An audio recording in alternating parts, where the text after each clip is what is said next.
Hey there, ladies and gentlemen, and welcome back. I'm your host, PattSun, and today we're going to be taking a look at r/Surviving Infidelity, where everything happened exactly as one would expect. Let's begin. Here I am again after deciding to stay, posted by Reddit user version 13.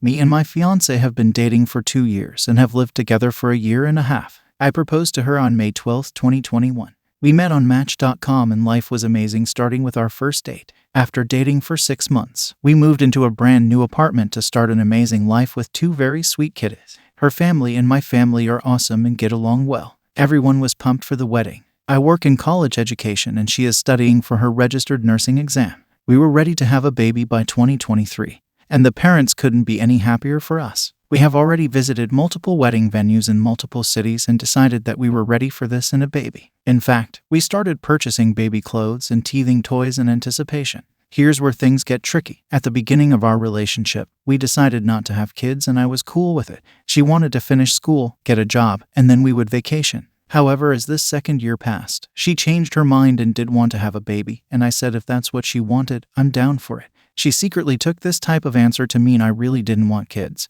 But after that statement, I did participate in the baby clothes and toys purchases, and I would even comment on how her friends' babies were cute and such. All indicators that I am down for a future dad bod with a hot mom. I thought we were on track with our future plans. I was wrong. My fiancé doesn't participate in any social media and isn't addicted to her phone like a lot of people are, myself included. I admired this about her. But at the end of nursing school, I noticed she was using her phone more to text, more than ever actually. She told me it was other nursing students and they were all preparing for nursing exams. That's cool with me. However, I noticed she started laughing and smiling at her phone a lot. She also started mentioning a guy's name to me and to her family. I caught these 2 red flags immediately, but kept it to myself because I thought I was just being jealous. June 19th was D-Day. She left for work and forgot her cell phone. Using those 2 red flags as justification to check her phone, I found messages confirming my worst nightmare. My best friend and partner in crime was sleeping with the guy from her class. My heart sank and broke. I drove to her work, called her out to the parking lot and told her I wouldn't be there when she returned. She immediately left work and followed me home and tried to stop me from packing my things. I had to call her family to pull her off of me. She's been reaching out to me and she is a mess. She can barely talk without crying. I told her she's only asking for forgiveness because she got caught and she stated that she did want to tell me. But the other guy didn't want me to know because he has 3 kids and didn't want me to mess up his life somehow. My question is this: she seems extremely remorseful, but do you believe she wanted to tell me? She says she didn't feel like we were on the same page with the wedding and the kids, but I'm pretty sure I showed that we were on the same page. Her family is making excuses for her behavior so that I will come back, but I don't know. What would you do? TLDR. Was planning wedding and a baby with fiancé until I found texts in her phone to a man she was sleeping with. Didn't see it coming. Update 1. Okay, my wonderfully supporting peeps, bear with me. I know that not a single one of you supported reconciliation.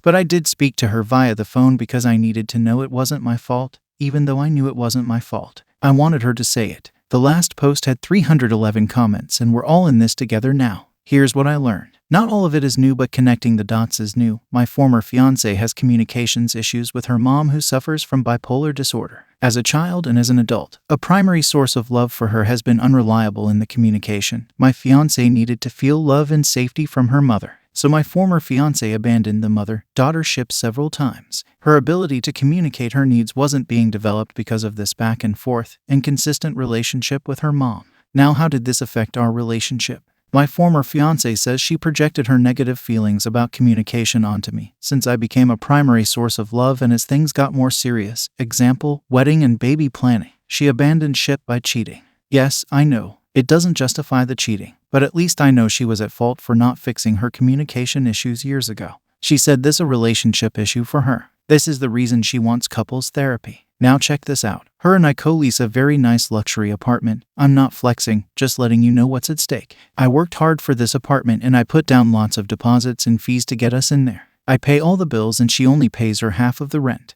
I moved out because I was so upset. I now stay 45 minutes away from my work and it's a 2-way drive every day. If she messed up, why does she get to stay there? That's my place too and I deserve it. But how do I deal with a joint lease? She says she desperately wants me back. Cue the comments about me being used for cash. She's willing to do whatever it takes, including me being the relationship police, setting the rules, and sleeping on the couch. She wants to start couples therapy, paid for her by her brother, starting this weekend. Here's some more interesting tidbits that may cause you to spit out your coffee. This is the best relationship she has ever had. She has never depended on a man, except for me. She doesn't love me as much as she used to, but wants to. She is nervous about sleeping in the same bed. My ability to speak and make points clearly makes her think I am up to something. She has feelings for a fair partner like a friend. So the last post had 0 supporters for sticking through this. How many naysayers do I still have? In my close group of personal friends, only 2 have supported getting back together.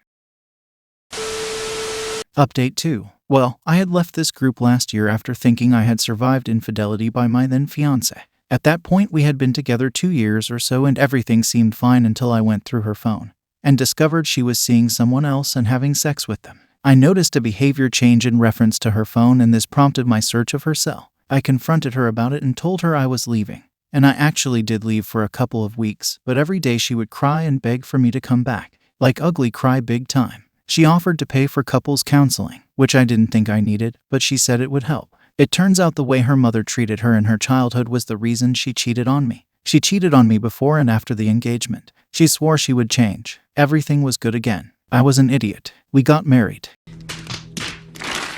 That was in 2022. Fast forward to today. She's pregnant. I noticed the behavior change again. I checked her phone. This time she has deleted some messages, but I can still make out what they mean and some are straight up confessions. She's cheating again and having sex with someone else while pregnant with what I'm assuming is my baby. I guess it's paternity test time. The guy she is sleeping with is someone from work who she told me about, because her coworkers think he looks like me. I was like whatever. Then she also asks me what it means when a guy friend stops talking to you because they need to figure things out. I believe it was this guy who might have broken up with her. What kind of person asks her husband about the guy she's seeing? And what kind of person cheats while pregnant? I'm dealing with a monster here, right? When I first posted about the initial cheating, over 300 people told me to leave then. I should have listened. This weekend, on our 1-year anniversary, which is on Sunday, I'm dropping the bomb on her. I do worry about the well-being of my unborn child though. The stress will be bad for the baby, right? What should I do? Update 1. I found my wife's affair partner on social media.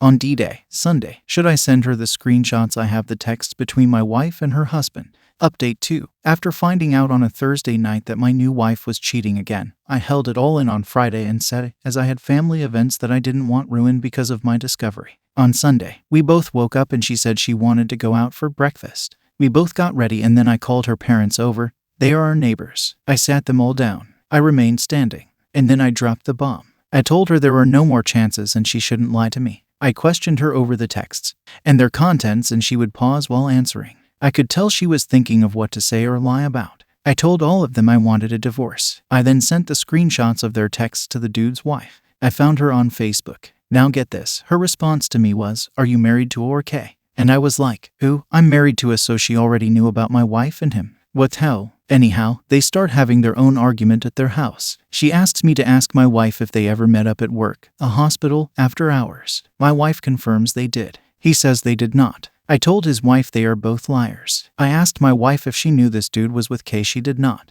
He's a real player. Yesterday, Saturday, I got the results back from the paternity test. The baby is like. I'm still getting divorced though. We are still living in the same house we bought 8 months ago in separate bedrooms. She is love bombing and saying she loves and hates me. She also accused me of trying to get my ex a job, which wasn't true. It was only a friend of mine that I never dated. She says I can no longer be trusted. I'm okay. She is looking for a way to justify her actions. But it ain't gonna work. I meet with the lawyer on the 30th. I'll keep you all updated. Oh, OP, you fucking donut. The way she mentioned that he looks like you makes me think that she wants to pass his baby as yours. Her mother has nothing to do with her decisions. That's an excuse, not a reason. By that definition, every child raised in an abusive environment would turn into an abuser in adulthood. That is not always the case. Many actually turn into protectors and make sure that their own children never have to endure anything like that in their own lives. OP, I want to feel sorry for you. I want to give some advice to you. I really do. Unfortunately, it's overshadowed by all this unyielding rage! Listen, dude, you brought this upon yourself. The heartbreak you're going through, the financial loss you're gonna have to suffer, all of it because of your dumbass. Get that paternity test to make sure who the father is, and best of luck to you. I'll be looking out for your update. Viewer support is the best way for me to remain independent and continue bringing you these daily videos, which will always be here on my channels for you to watch absolutely free. So please consider subscribing to me on Rumble and on YouTube. Both will be linked in the description box down below. Thanks for listening, everyone. If you even somewhat enjoyed today's story, make sure to give this video a thumbs up, and if you really like it, consider subscribing to PattSun to never miss a future upload. Stay strong.